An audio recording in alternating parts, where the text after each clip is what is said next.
Okey, Assalamualaikum geng. Kita bertemu lagi di Faiz Aziz Channel. So, hari ni aku nak bercerita pasal benda ni. Sebenarnya, benda ni cuma pemilik motor KTM sebelum tahun 2020 saja yang dapat buku-buku ni lah kira. Sampai 2020, owner KTM dia akan dapat dua benda lah daripada KTM. Selain daripada satu file besar lah yang dia akan letak buku-buku ni kan.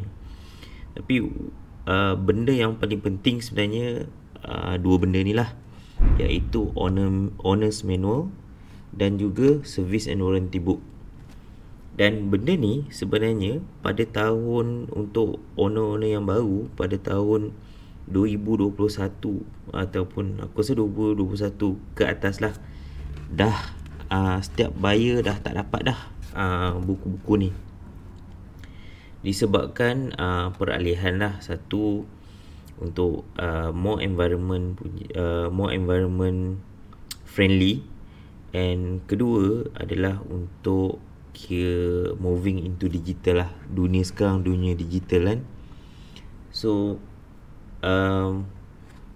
bagi korang lah, siapa yang pernah buka buku ni, sebenarnya terdapat banyak info-info yang kadang-kadang kita tanya dalam grup tau. Tanya orang dah lama pakai berdasarkan dia punya experience. Dan orang tu pun mungkin dia dapat daripada mekanik, ataupun ada, aku rasa sebahagian kecil sajalah yang sebenarnya betul-betul baca buku ni lah. Antaranya aku boleh tagkan member aku Siva lah, orang yang baca buku manual ni lah. Dan yang kedua adalah service and warranty book. Service and warranty book ni sebenarnya nampak seperti benda yang remeh, tapi benda ni sebenarnya at one time dulu kan, dia adalah bukti benda penting lah, antara benda paling penting bila korang nak claim warranty tau. Sebab kat sini dinyatakan lah, yang membuktikan sama ada korang ni betul-betul follow ke tak ada service schedule tu lah. Sebab dia ada bagi berapa km korang service, tarikh bila, apa semua. And then di bahagian depan buku ni pun terdapat change in address or ownership. So kat sini kata kalau korang jual motor ni ataupun korang beli motor pada owner baru kan, kat sini akan ada bukti lah yang korang sebenarnya ada terdapat change in ownership. Dan kenapa benda ni penting? Sebab untuk motosikal KTM, apabila motor tu diaktifkan, automatically sepanjang tempoh 2 tahun unlimited mileage, motor tu ada warranty cover lah by KTM. So dia attach the warranty tu attach to the motorbike, bukannya to the owner. So kalau katakan one owner dia beli motor tu dia jual dalam tempoh 6 bulan ataupun setahun ataupun setahun setengah, sebelum 2 tahun, owner baru tu entitled untuk dapat sambungan the balance of the warranty lah. Sebab tu benda ni, change in ownership, address or ownership ni penting. Ketiga adalah the warranty statement. Warranty statement ni apa yang imply period bila, extent of coverage, important dia, warranty terms and condition, apa yang exclusion, semua ada kat sini. Dan juga safety notice and product liability lah, pun ada juga. And untuk benda ni valid, kalau korang dapat baca kat sini, dia tulis keep your delivery certificate here. Delivery certificate adalah dua keping kertas, biasanya 2 keping atau 3 keping lah, 3 keping kertas yang ada benda ni. Ini adalah the delivery certificate. Benda ni wajib attach dekat sini, baru benda ni kira kalau nak claim warranty valid. Okay, isu dia sekarang pada tahun 2021 dan ke atas, owner-owner yang baru beli motor ni, dia orang dah tak dapat benda-benda ni. Dia orang dah tak dapat servis owner manual, dia dah tak dapat servis warranty. Dan aku percaya bila dia orang tanya, oh tak perlu, sebab sekarang semua sistem dah 100% online. So dealer bertanggungjawab untuk key in tarikh dan juga mileage ketika korang hantar motor tu untuk servis. Kira benda ni kira ada problematik sikit lah kan, sebab akan jadi isu kan.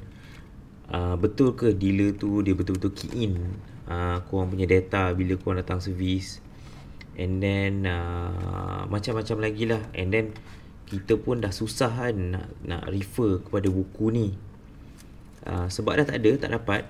Tapi jangan bimbang, sebenarnya benda-benda ni, despite of dia tak bagi buku, kedua-dua buku ni, KTM sebenarnya menyediakan facility, which is korang boleh download benda-benda ni di online. Cara dia macam mana? Macam ni. So untuk pada tahun 2021 and above lah, 2020 aku rasa kot dah start tak dapat buku-buku tadi tu lah. Sebenarnya aku pun tak pasti yang sejak bila, tapi aku rasa dalam mid 2020 ataupun 2021. So even owner-owner yang sebelum tu lah yang dapat buku ni, korang kena pastikan yang delivery certificate ni korang simpan. Benda ni nampak macam simple kan, tapi benda ni penting gila geng. Penting gila untuk step seterusnya yang aku nak share dengan korang ni. Dan ada juga aku difahamkan beberapa isu yang mana owner ni membeli motosikal daripada sub dealer, yang mana sub dealer tak ada provide delivery certificate ni. So benda tu akan mendatangkan masalah di kemudian hari lah. So pastikan lah kalau korang baru beli, baru nak beli motor KTM, dah dapat, pastikan simpan sertifikat ni. Dan yang mana yang dah beli, yang pastikan korang jangan hilangkan. Kalau hilang korang kena cari balik sampai dapat, sebab ini penting untuk langkah seterusnya. Dan untuk dealer tu dia menjalankan tugas dia orang dengan mudah lah.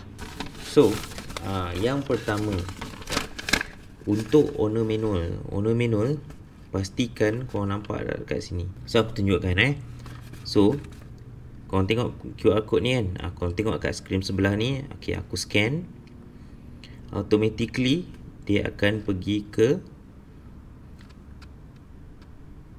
website.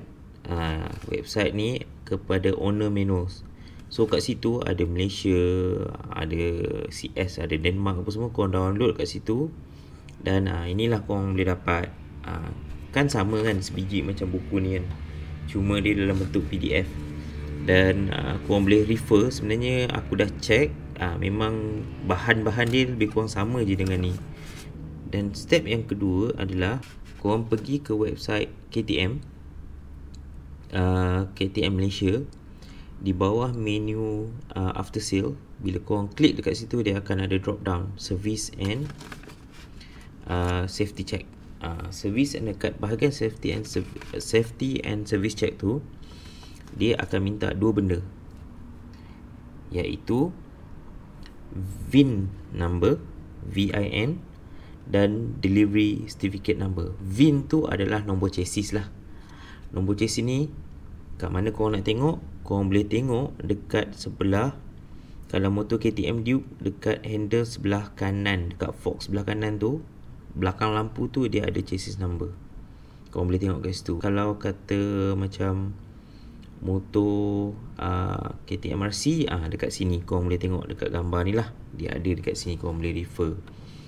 Sama jugalah kalau motor adventure ke motor semua ada nombor chassis lah.